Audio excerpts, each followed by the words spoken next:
Welcome to Coffee Break, 5 minutes with God, 5 minutes in the Word of God, 5 minutes designed to taste and see that the Lord is good. Continuing going through the Psalm 74, verse 9. We see not our signs. There is no more any prophet, Prophet. Neither is there among us any that knoweth how long. So there was nothing left in the land that would indicate that Israel was God's people. All the distinctives that made the Israelites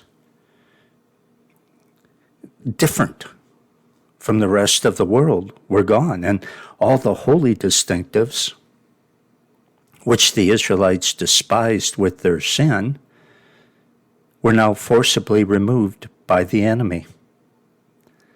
Let's look at 9 and 10 together. We see not our signs. There's no more any prophet, neither is there among us any that knoweth how long. O God, how long shall the adversary reproach?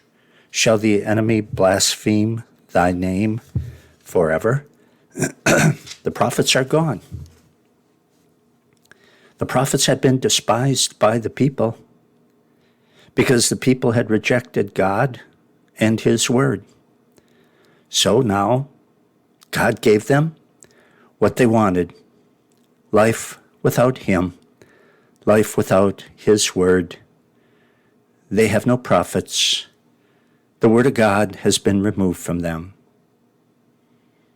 God gave them what they wanted, and now that it has destroyed them, they realize that they wanted the wrong thing. So they got a prophet again. They got a prophet telling them that they blew it. Verse 11. Why withdrawest thou thy hand, even thy right hand? Pluck it out of thy bosom. God has the power to reverse things, to make everything better. So the writer cannot figure out why he doesn't do it. I'm not going to guess why God does not do what seems to be obvious to us.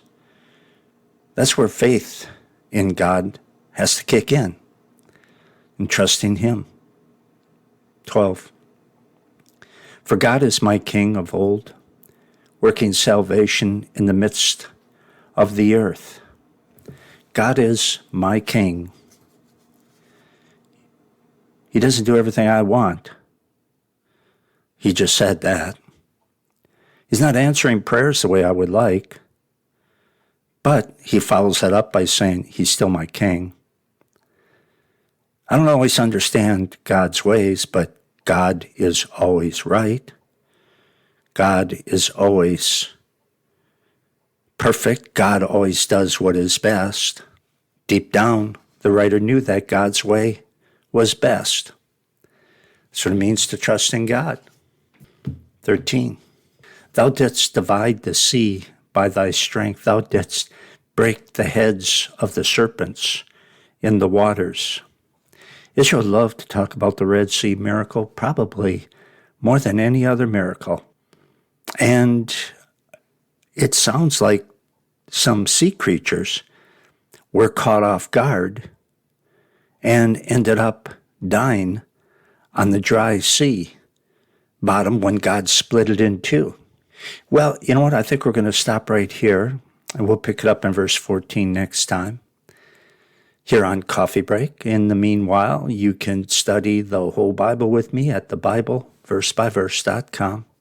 4 series going through the entire Bible, archived for you there, again at thebibleversebyverse.com. And if you want to be a part of this ministry, then pray for me and pray for God's Word. And when you take a break from studying, click the donate button at the top of the front page at thebibleversebyverse.com. And prayerfully give as the Lord may lead. I'll see you next time on Coffee Break.